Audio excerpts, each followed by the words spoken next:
tanpa disadari juga ya, ini yang terbaik dari Allah ya, ini yang terbaik dari Allah. Saya taunya Lutfi itu meninggal 2 tahun kemudian di tahun 2018 itu, mungkin ini yang terbaik dari Allah kayak gitu ya.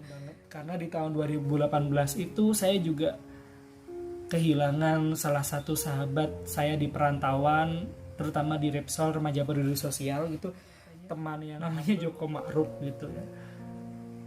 Sosok Joko Ma'ruf ini adalah orangnya yang semangat banget dalam melakukan kebaikan, orangnya soleh juga, orangnya humble. Ibaratnya gimana ya, dia itu nggak banyak berperan dalam suatu komunitas itu, cuma dia tuh selalu hadir gitu, selalu ada gitu, selalu di belakang layar. Sedangkan kayak orang-orang kayak kita kayak gini kan ibaratnya selalu di depan layar kayak gitu kan, ibaratnya nyanyi terus pentas pentas kayak gitu, kita selalu di depan layar. Cuma kalau dia tuh padahal wajahnya tampan, fisiknya bagus, tapi dia tuh nggak pernah menyombongkan dari itu semua kayak gitu. Kesederhanaan sih kalau dari Ma'ruf yang saya pelajarin. Jadi itu saya kenal Ma'ruf itu sekitar tahun 2014 di PT, salah satu PT di kawasan Egypt situ. Dan kita lebih dekatnya lagi di Repsol, di remaja peduli sosial kayak gitu. Dia tuh anak yang baik kayak gitu, humble kayak gitu. Pokoknya kita sering dari 2014 sampai 2018 itu kita banyak banget kenangan yang ibaratnya nggak bisa dilupain kayak gitu ya. Dari mulai berantemnya, berteman-teman, bercanda-bercandanya, pokoknya dari apa aja saya udah dapetin dari si Ma'ruf itu. Dan pelajaran yang paling saya dapatkan dari Joko Ma'ruf, almarhum Joko Ma'ruf itu adalah dia itu apa ya, ibaratnya sosok yang sederhana banget gitu.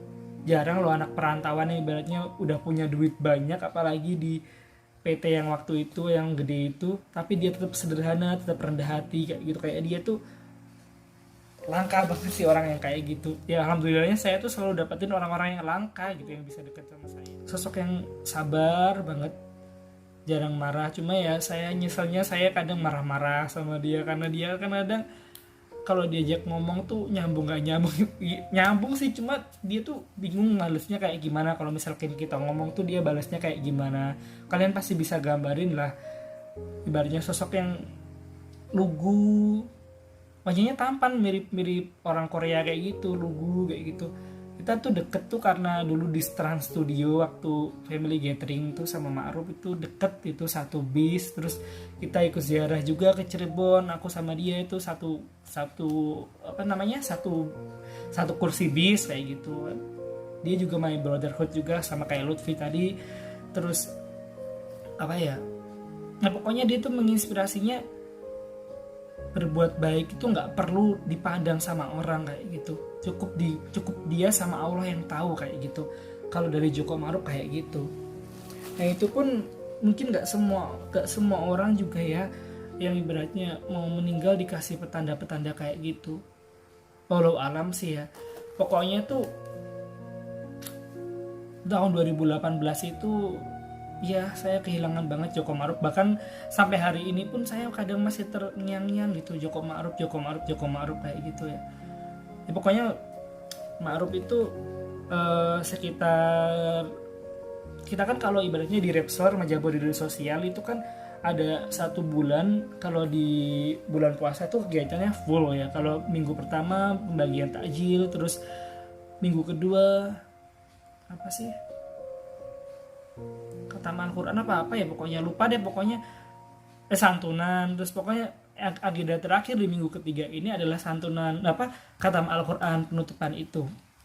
Nah ya kayak tanda-tandanya itu pokoknya dia tuh 1 bulan sebelum hari naas itu tuh dia tuh udah banyak diem gitu ya. Orang emang diem, emang orang yang kalem banget, orang yang diem banget, sederhana banget orangnya tuh. Sebulan sebelum dia meninggal tuh dia udah banyak diemnya kayak gitu. Dia kan udah menikah ya tuh sama yang namanya istrinya Ma'ruf itu kan udah nikah ya. Pokoknya dia tuh udah banyak diemnya gitu. Terus tanyain ke istrinya kenapa dia banyak diemnya, katanya kecapean habis servis motor kayak gitu kan. Terus saya pokoknya seminggu sebelumnya sebelum kejadian as itu kan kita khatam Al-Quran bareng gitu kan dia tuh kayak ngasih petanda kayak gitu ya, nggak tahu sih angin apa gitu deh. Itu manusia, itu anak tuh minta maaf terus sama saya gitu kan. Nggak tahu, Purwo, aku minta maaf ya kalau aku punya salah gitu. Dalam satu pertemuan itu udah 3 kali lebih kali minta maaf sama saya. Terus pokoknya paling terakhir itu dia tuh bilang kayak gini, Purwo, aku boleh nggak main ke rumahmu gitu. Aku mikir dong, rumahku kan di Kediri kayak gitu, rumahmu di Sragen kayak gitu, kamu udah punya istri, nggak mungkin kan mau main ke Kediri. Aku mikirnya kayak gitu, kamu mau naik apa kayak gitu, tanya gitu, mau terbang kayak gitu kan, bercanda kan biasa kayak gitu. Dia cuma senyum doang gitu. Pokoknya sampai pulang tuh dia minta maaf lagi. Terus aku pokoknya aku waktu itu pengen banget foto bareng gitu, cuma karena mungkin malu banyak orang ya, terus nggak jadi foto. Terus waktu mau pulang itu orang-orang padanya kayak anak-anak tuh pada ngomong, jangan naik motor deh, naik bis aja gitu, istrinya nganu. Terus dia tuh bilangnya kayak gini, saya pengen pertama kali naik itu mudik bareng istri saya digonceng kayak gitu. Nah pas di perjalanan udah seminggu itu ceret, pas hari naas itu tanggal pokoknya Juli deh, bulan Juni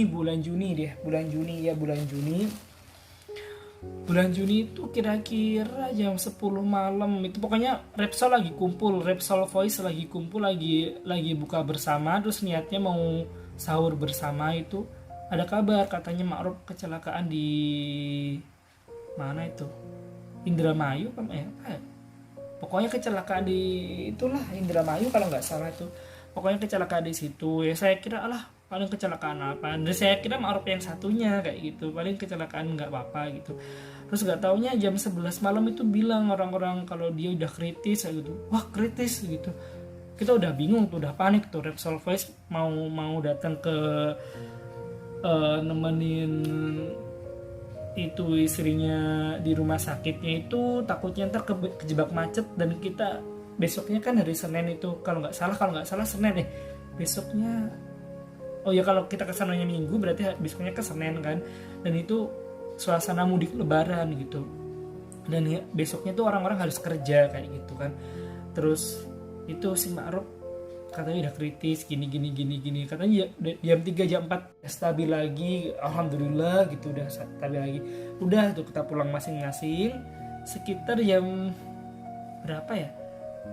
Jam 3 apa jam 4, pokoknya saya dikabarin deh itu sama Ginanjar, teman saya, sahabat saya juga, itu dikabarin katanya si itu udah nggak ada. Saya udah bingung gini, udah panik gak karu-karuan. Terus video call isinya udah nggak bisa kayak gitu. Kayaknya udah meninggal gini. Terus terkenang gitu.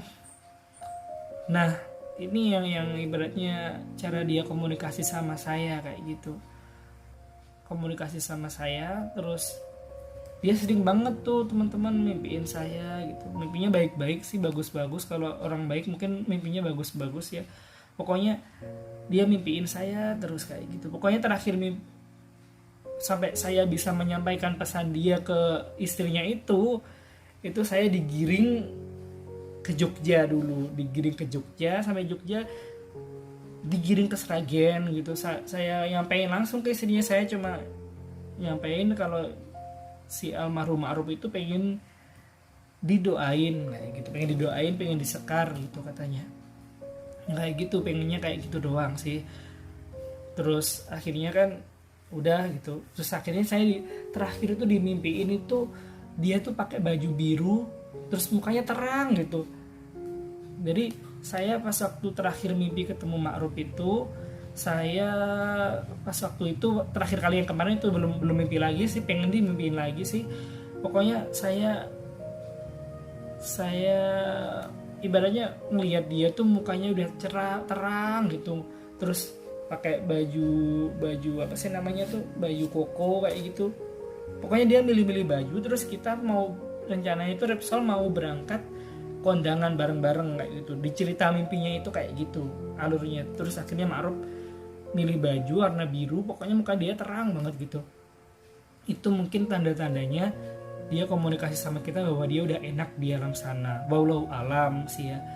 alam arwah kan kita nggak ada yang tahu, alam gaib kita juga ibaratnya jin bisa menipu atau kayak gimana. Walau alam sih ya, semoga aja Joko Ma'ruf udah tenang di sana, udah bahagia di sana kayak gitu.